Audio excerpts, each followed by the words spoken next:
es el ego? ¿Es tu amigo? ¿Es tu enemigo? En la era de la confusión espiritual, inestabilidad política, malestar social y profunda agitación interna, la gente busca respuestas en todos lados. Muchos maestros y gurús hoy nos enseñan a renunciar al ego, haciendo de él un enemigo, predicando un estado de ausencia de ego como el camino hacia la autorrealización. Nada podría estar más lejos de la verdad. El ego es el concepto más controvertido en la mente humana. Es algo con lo que todos nacemos, pero pasamos nuestras vidas tratando de deshacernos de él. Si tenemos un aspecto inherente dentro de nosotros mismos, ¿por qué deberíamos ser obligados a renunciar a él? ¿Es la vida algún tipo de prueba que hay que soportar para ver qué tan bien hemos logrado abandonar partes de nosotros mismos? El ego no es el enemigo como la mayoría de la gente lo imagina. Y aquí quiero hacer un apunte. Es una simple opinión. Es, de hecho, nuestro aliado, porque nos da nuestro sentido de identidad en este mundo físico de la dualidad. Nos da un sentido de separación y nos permite crear límites saludables en nuestras relaciones e interacciones con los demás, que necesitamos para negociar la vida física, asegurando nuestra supervivencia. De hecho, es el ego el que nos da el sentido de sí mismo. Sin él nos perderíamos, incapaces de funcionar en este plano físico. Y sí, en el sentido absoluto, todos somos uno, y no hay separación entre nosotros. Pero somos un cuerpo de 3 partes: cuerpo, mente y espíritu. Y aunque en el reino espiritual todos los 3 son unos, en este reino físico esos 3 son entidades distintas y cada uno tiene su parte en definir nuestras realidades en la Tierra. Vamos a ver una metáfora. Si usted piensa en conducir un coche, digamos que el coche es el cuerpo. El volante es la mente que guía el vehículo en cualquier dirección. Y usted, el conductor, es el alma que realmente está moviendo el coche. Pero sin el coche no habría nada que conducir en primer lugar. Estar en un coche es una experiencia placentera. Nos gusta ir en coche. Del mismo modo, estar en el cuerpo físico tiene su propio propósito y nos gusta estar en él. Aunque en el sentido espiritual, todas nuestras almas están conectadas, pero en un cuerpo, la misma alma se ha individualizado en cuerpos separados para tener experiencias únicas y multitudinarias de sí mismo, a través de las cuales adquiere conocimiento sobre sí mismo, lo que podríamos llamar autorrealización. Así como el ejemplo del volante que dirige el coche es la mente la que es el puente entre el alma y el cuerpo, y guía nuestra experiencia en la dirección en la que canalizamos nuestras mentes. El ego reside en la mente, y la mente está ahí para protegernos, advertirnos, crear nuestras experiencias físicas, concebir el significado en las cosas mundanas y darnos una comprensión de todo para que podamos saber sobre nosotros mismos y evolucionar mientras estamos en la Tierra. El alma es inmortal, pero el cuerpo no lo es, y el cuerpo se ve afectado por todo lo que está en la mente, incluido el ego. Por otra parte, identificarse demasiado con el ego puede ser de hecho destructivo. ¿Por qué? Porque la mente es solo uno de los 3 aspectos de nuestro ser. Debemos atender a los 3, mente, cuerpo y espíritu, para tener una experiencia física integrada. La mente recoge los instintos del alma y se comunica con el cuerpo. Viniendo únicamente de la mente, significa que hemos olvidado quiénes somos en realidad.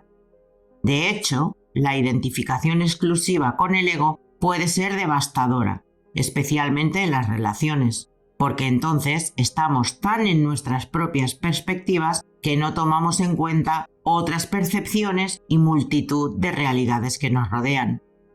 Así como todo en la vida, un equilibrio es lo justo. El alma se entremezcla con otros seres en otros cuerpos para cumplir su propósito, y cuando su agenda es completa, abandona el cuerpo y vuelve a la unidad una vez más.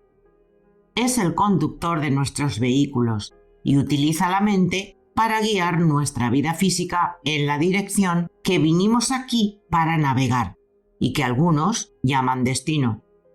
Y mientras está aquí, necesita el ego para darle una identidad distinta y para navegar la vida. Para que esto suceda, un sano sentido del ego es necesario. No demasiado, pero tampoco demasiado poco. Cuando conocemos la función del ego, podemos abrazarlo en lugar de negarlo y canalizarlo positivamente en la dirección que queremos que vaya, por lo que nuestras vidas son aumentadas por él. Cualquier fuerza, buena o mala, puede canalizarse de una manera destructiva o constructiva, lo que determina en la realidad que nos encontramos. La mente es una poderosa herramienta de creación. Los pensamientos son cosas. Los pensamientos emiten energía, que en realidad crea materia. Un acto de terrorismo y un acto de compasión surgen en la mente igualmente los dos. Es la elección que hacemos y cosechamos sus consecuencias. Del mismo modo, el ego podría ser, de hecho, destructivo, sobre todo cuando se usa únicamente para justificar el mal comportamiento de uno. ¿Pero debemos renunciar al ego por temor a lo que podría destruir? Al igual que la tecnología, se puede utilizar para construir puentes y destruirlos al mismo tiempo. El ego también es una herramienta que la mente usa para proteger nuestro sentido de sí mismo cuando ésta está amenazada. El ego extremo juega en la mente que teme una pérdida de poder personal. Aquellos que exhiben esta característica esencialmente experimentan o han experimentado en el pasado, sobre todo en la infancia, circunstancias en las que repetidamente perdieron el poder personal, la importancia, la validación, etc. Y para eliminar el dolor del sentimiento de impotencia, pasó al otro extremo donde se hizo cargo de un falso sentido del ego en el atuendo de la autopreservación. Nosotros, sin embargo, no necesitamos alimentar esta característica narcisista y egoísta en nadie, ni justificar su mal comportamiento. Pero cuando vemos este patrón insalubre en la sociedad, la solución no es su opuesto. Debemos entender que vivimos en un mundo de contrastes, donde una condición da a luz a otra. Mientras que tenemos un extremo con gente alimentando egos inflados, el otro extremo nace donde el ego se hace enemigo y por lo tanto debe ser renunciado. Ambos, en esencia, emiten la misma vibración, una sensación de pérdida de autoestima o poder personal. Alguien que no puede soportar ser desafiado y alguien que piensa que el ego necesita ser abandonado frente a un desafío. Ambos viven del mismo espacio, un sentimiento de impotencia personal. Uno engendra al otro. La vibración interna es esencialmente la misma para ambos. Para tener un sentido sano del ego, debemos aprender a darnos poder desde dentro. Renunciar completamente al ego no es la respuesta. Tal vez porque uno no puede manejar las energías fuertes del ego humano o no sabe cómo canalizarlo constructivamente. Por lo tanto, cree que la solución es deshacerse de él. Pero hacerlo es en realidad más dañino que útil. Y ese consejo que viene de un gurú es peor porque la gente realmente toma sus palabras para ser la verdad absoluta. El ego es un amigo o un enemigo. Y si observas a mucha gente en la comunidad espiritual que intenta en vano renunciar al ego, de hecho está completamente perdido y confundido. Tienen el tiempo más difícil en las relaciones también, donde su sentido de sí mismo se ve comprometido y constantemente desafiado, como luchar para eliminar el ego. y en un intento de integrar las partes en conflicto dentro de sí mismos, a menudo mostraban un comportamiento pasivo-agresivo. La vida funciona según la ley de la atracción, que básicamente refleja nuestras vibraciones internas de nuevo a nosotros. El universo es como una fotocopiadora gigante, reflejando nuestras propias vibraciones internas en nuestras realidades externas. Por lo tanto, cualquier persona que intente renunciar a su ego constantemente entrará en relaciones donde su individualidad es continuamente desafiada por sus compañeros, hasta que pueda recuperar parte del ego perdido que han renunciado, aconsejado por los maestros en los que confiaban y creían que los iban a llevar al camino de la iluminación. Las relaciones son nuestros espejos más grandes y reflejan de nuevo nuestros propios estados del ser. Los hay quien siguen a un gurú, no piensan por sí mismos y creen que alguien fuera de ellos puede conducirlos a la iluminación.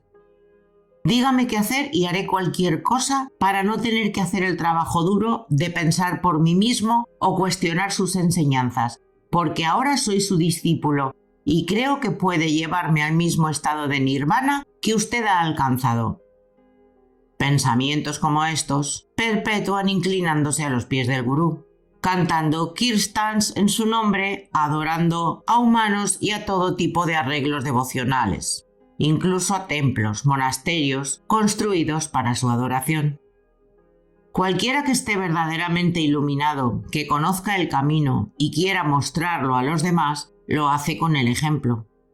Ellos nunca aceptarán la autoadoración, ni siquiera por devoción o respeto de sus seguidores, porque ellos saben intrínsecamente que siempre que otro lo está haciendo, el acto es simbólico de regalar su poder personal al gurú. Y un verdadero gurú nunca amonestará técnicas como el autosacrificio, el abandono de sí mismo, el desinterés, el autosabotaje, todo lo cual sucede en el nombre del culto y de la oración, cuando un humano piensa que otro es de alguna manera más alto que ellos y tiene la llave de su salvación. El divino fluye a través de nosotros, no solo cualquier gurú, maestro. No necesitamos inclinar nuestras cabezas a los pies de nadie, porque al hacerlo renunciamos al hecho de que Dios está dentro de nosotros también. Debemos aprender a sintonizar nuestro sistema de guía interno, nuestras propias emociones que constantemente nos informan sobre nuestros estados de ser. Siempre que busques ayuda externa y te encuentres con un gurú, siempre conecta dentro de ti mismo primero y pregúntate si sientes bien creer en sus enseñanzas. Si lo hace, entonces vaya adelante y ajusta tus vibraciones internas. Si no lo haces, entonces él no puede conducirle a su verdad. Corre. ¿Por qué debemos inclinar nuestras cabezas a cualquier gurú? Si todos somos gurús. Gurús que tenemos una experiencia individualizada, multitudinaria de nosotros mismos aquí en la tierra. Cuando Jesús demostró sus milagros y la gente pensó que era el Hijo de Dios, él dijo: ¿por qué estás tan sorprendido por esto? Esto y más hará usted. Ese es un verdadero maestro que te recordará tu propio poder. Cuando la gente pensaba que podía curarlos, dijo: por tu fe serás sanado. La fe es un tipo de meditación. ¿Y por qué funciona? Porque se canalizan las energías mentales hacia un resultado positivo. No necesitas un gurú para que te diga esto. Un verdadero maestro siempre dará a la gente a sí mismo. Te enseñará a poseer tu poder en vez de hacerte dependiente de ellos para tu poder. No llegamos al reino físico para ser dictados únicamente por el alma o por los principios del reino absoluto. De hecho, individualizamos desde nuestro sentido de unidad en este mundo de la dualidad y en un cuerpo que está separado de todos los demás, experimentando un sentido de individualidad, dando a cada uno una identidad única durante nuestro viaje aquí en la Tierra. Es por eso que no hay dos huellas digitales iguales. Sin embargo, nos entremezclamos con otras almas en otros cuerpos, reconociéndonos a nosotros mismos, porque en el sentido absoluto, todos somos uno. Cuando dejamos el plano físico, volvemos a emerger en esa unidad. Recordar esto nos ayudará a navegar nuestro tiempo aquí en la Tierra mucho mejor, en lugar de intentar rechazar cualquier aspecto de nosotros mismos por completo.